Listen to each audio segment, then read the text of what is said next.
এরকম বোকার মতো জানলা দিয়ে বাইরে তাকিয়ে কি দেখছি জানেন?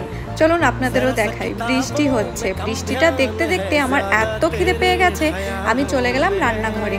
রান্নাঘরে গিয়ে সমস্ত বাসনগুলো উঁচু করে দেখলাম মা কি রান্না করেছে। যেটা রান্না করেছে আমার আর ভাল লাগলো না, তাই জন্য চলে গেলাম সাদা ভাতটাকে একটু স্পেশাল করে নিজের মতো বানিয়ে নিতে।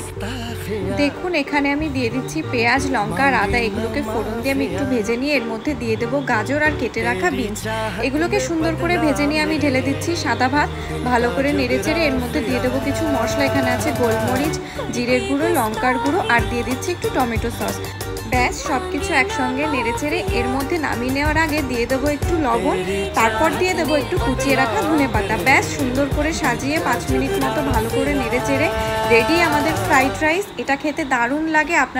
আপনাদের এরকম পছন্দের খাবার থাকলে আমাকে একটু কমেন্টে জানাবেন। দেখা হবে পরের ভিডিওতে। বাই।